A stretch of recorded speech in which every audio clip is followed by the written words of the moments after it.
Aujourd'hui, il sera question d'une œuvre qui est devenue un classique et qui pourtant n'est pas un roman mais une nouvelle et qui n'est pas écrite par une grande autrice. Je ne veux pas être insultant pour Catherine Cressman-Taylor, mais finalement elle n'a quasiment rien publié à part quelques recueils de nouvelles. Donc on ne peut pas la considérer comme une grande autrice du XXe siècle. Néanmoins, son ouvrage Inconnu à son adresse est un best-seller et c'est probablement une des meilleures œuvres avec Matin Brun pour comprendre en quelques lignes, en quelques pages à peine, comment se met en place un totalitarisme, et là en plus dans ce cadre, le totalitarisme nazi.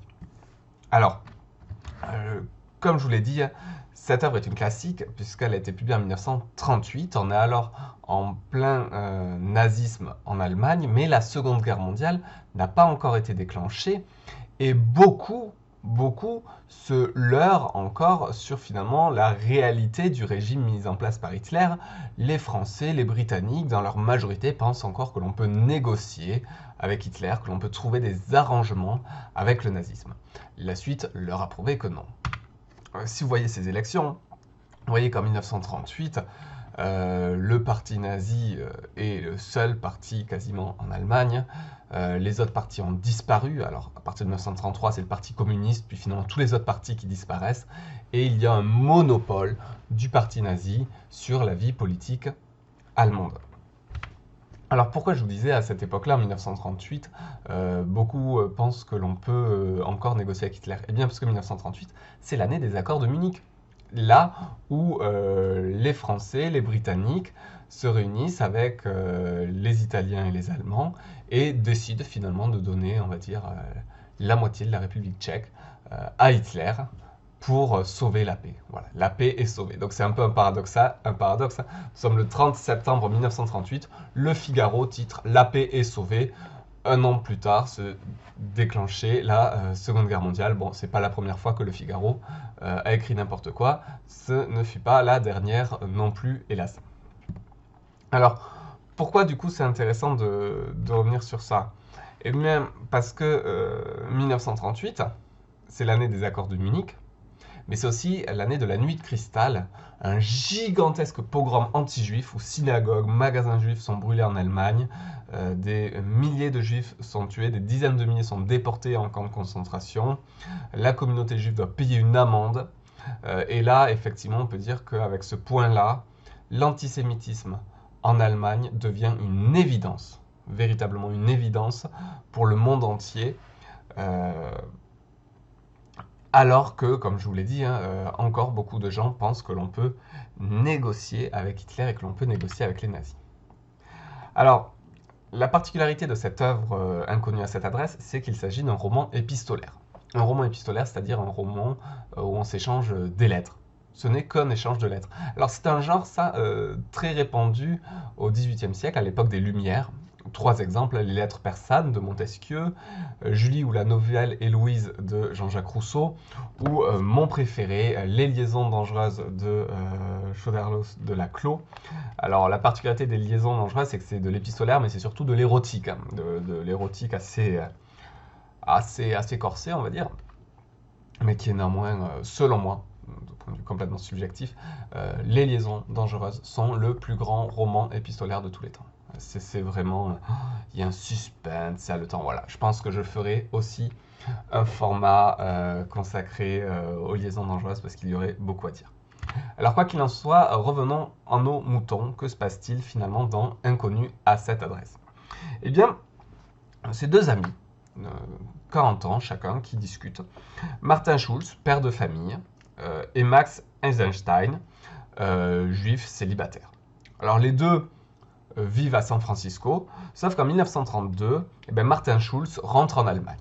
Et donc du coup s'ensuit cet échange de lettres entre ces 2 amis qui étaient collectionneurs d'art et qui du coup sont amenés à continuer leur correspondance pour s'acheter et s'envoyer des œuvres en Allemagne vers les États-Unis et inversement.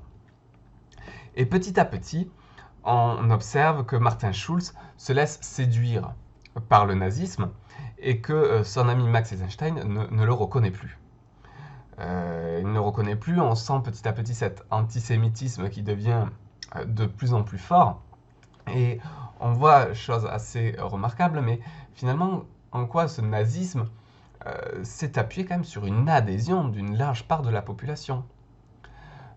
C'est-à-dire que souvent, l'inconvénient du terme totalitarisme, c'est que l'on a l'impression qu'un seul homme, Adolf Hitler en l'occurrence, a pu assurer sa domination sur l'ensemble d'un pays et que tous les autres étaient victimes de ce dictateur très méchant.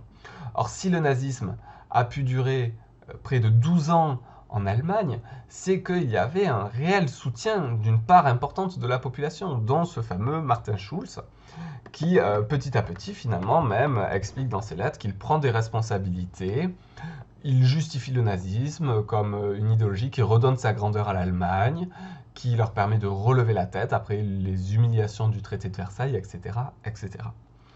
Et Max, petit à petit, ne reconnaît plus son ami. Et puis surtout, le problème de Max, c'est qu'il a sa sœur qui vit toujours en Allemagne, qui est juive, mais qui vit en Allemagne et qui pense que finalement, elle peut aller à Berlin, se produire sur scène et revendiquer le fait d'être juive. Donc là, ça va être un point tournant. Alors attention, la suite de cette vidéo va révéler l'intrigue. Donc ce que je vous conseille, c'est d'aller très vite vous acheter Inconnu à cette adresse, lire la nouvelle, ça vous prend 1 heure, et après de revenir voir la fin de cette vidéo pour voir si vous aussi vous avez été complètement retourné par cette chute, parce que ce qui fait finalement une bonne nouvelle, c'est la qualité de sa chute, et je dois avouer que la chute de Inconnu à cette adresse est probablement l'une des meilleures chutes de nouvelles que je n'ai jamais lues. Pourquoi, que se passe-t-il? Alors attention, maintenant on spoil.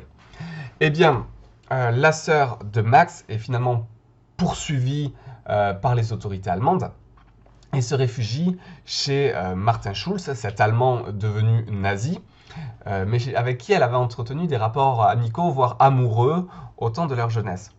Et là, Martin dénonce aux autorités.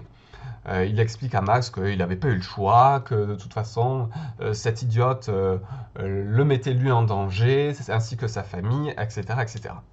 Et donc, là où c'est bon, c'est qu'on se dit « Oh, mon Dieu !» Sa sœur a été trahie par son ancien amoureux et lui, il ose écrire ça à son ami en lui disant « Oui, j'ai dénoncé ta sœur ». Donc là, déjà, on prend un gros retournement. Mais là où c'est bon, c'est qu'il y a un effet qui se coule. Parce que si on s'arrête là, les méchants ont gagné, ça vous retourne le cœur, mais ça s'arrête ainsi.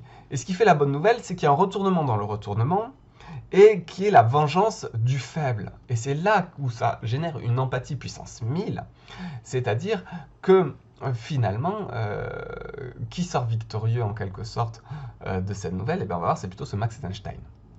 Parce que la réponse de Max Eisenstein est assez étonnante, c'est-à-dire que quand il apprend que sa sœur a été dénoncée par son ancien ami Martin, il envoie une lettre à Martin lui parlant de tableaux. Oui, je t'envoie tel tableau, telle dimension, à tel endroit, etc. pour tant d'argent. Puis il lui renvoie une deuxième lettre, encore tant de tableaux pour tant de dimensions, etc. Ce à quoi Martin lui répond, écoute, j'ai mis fin à notre amitié, pourquoi tu m'écris? Arrête de m'écrire, ça fait pas bien qu'une personne juive m'écrit, ça va attirer l'œil des autorités, je mets fin définitivement à notre relation. Et là, Max continue à envoyer des lettres mais qui semblent dépourvues de sens, où il est juste question de tableaux, de tableaux, de tableaux. Et là où on commence à voir venir la chose, c'est que Martin lui dit « Bon, maintenant, arrête de m'écrire, parce que les autorités m'ont interrogé, ils pensent que je suis un résistant, ils ne comprennent pas pourquoi je reçois ces tableaux avec des coordonnées, ils pensent que c'est un langage chiffré.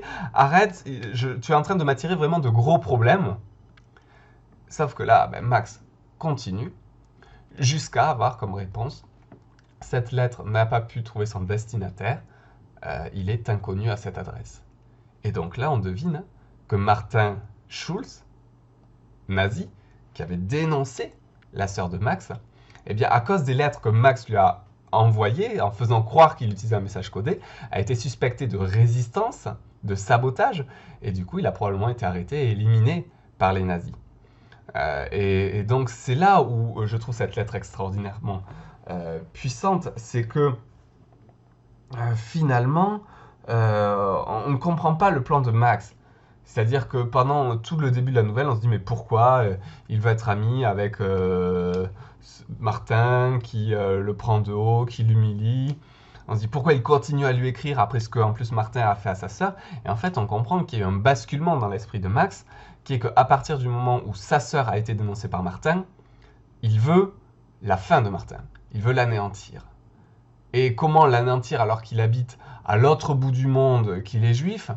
Eh bien justement en faisant croire qu'il est en liaison avec Martin. Donc voilà, je trouve que cette chute est extrêmement intelligente. Elle vous retourne. J'espère vraiment que vous avez eu le temps d'arrêter cette vidéo avant que je vous en dévoile l'intrigue et que vous la re-regardez maintenant après l'avoir lu et que avec moi vous partagez cet enthousiasme pour cette chute qui est extrêmement puissante. Et en fait, elle est d'autant plus puissante que on ne la comprend pas au début. Quand on voit ces lettres où il envoie juste des dimensions de tableaux, etc. Et là où c'est bon, pour moi, la chute, c'est quand elle vous surprend, mais pas complètement. C'est-à-dire que moi, peut-être à l'avant-dernière lettre, j'ai commencé à me dire, mais attends, là, il se passe un truc avec ces tableaux, c'est pas normal. Il est en train de le piéger, en fait. Il est en train de le piéger. Et à la toute dernière page, je dis, ah oui, ah ben il a bien piégé et c'est bien fait pour lui. Donc, voilà, moi je trouve que c'est vraiment un roman, enfin non, c'est pas un roman, une nouvelle incroyable de sa lucidité. On est en 1938. La Seconde Guerre mondiale n'a pas été déclenchée, alertée sur le nazisme aux États-Unis à cette époque-là. C'était peu courant. C'est-à-dire que les États-Unis en 1938, ils sont isolationnistes, ils n'ont pas envie d'entendre parler de ce qui se passe en Europe et ça ne les regarde pas. Et même la France et le Royaume-Uni sont à peu près dans cette même démarche. Personne ne veut trop savoir ce qui se passe pour ces juifs en Allemagne. Et vouloir alerter là-dessus aux États-Unis dans ce contexte de pré-Seconde Guerre mondiale, je trouve ça très courageux, très audacieux. Donc chapeau à Catherine Cressman-Taylor pour l'avoir fait. C'est court, mais c'est très efficace. C'est-à-dire qu'après avoir lu ça, vous comprenez effectivement comment on peut basculer dans le nazisme. Et puis surtout, vous fermez ce livre avec cette idée que pour une fois, les juifs ont gagné. C'est les juifs qui ont eu le dernier mot. Et ça, il y a peu de romans ou de nouvelles sur la Seconde Guerre mondiale qui peuvent vous laisser penser ça. C'est-à-dire qu'à chaque fois, on est dans une logique où les personnes juives subissent, sont déportées, sont discriminées, sont exterminées, et finalement, on ne les voit que comme des victimes qui subissent leur sort. Or là, on a dans le cadre du nazisme une personne juive, mais qui a le dernier mot et qui est à l'origine du plan qui va précipiter Martin Schulz et donc qui va marquer la fin de la personne nazie. Donc c'est assez rare aussi pour être souligné, un livre qui nous parle du nazisme, mais où c'est le juif qui remporte en quelque sorte la mise. Enfin, la mise, il a quand même perdu sa sœur dans l'affaire, et il agit par vengeance, mais au moins il a pu mener à bien ce système de vengeance, et il y a une effectivement très forte empathie du lecteur envers ce Max Eisenstein, où quand on referme ce livre, on se dit, bah, il a bien fait là, ce Max, hein, de faire ça, quand bien il a précipité la fin de Martin et de toute sa famille.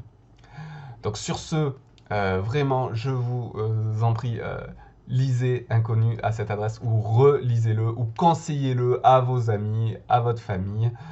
Ça se lit très vite et une heure après, vous en ressortez quand même quelque part un petit peu changé. Et ça, c'est quand même le but de la littérature que de changer la vie. Sur ce, prenez soin de vous et lisez beaucoup.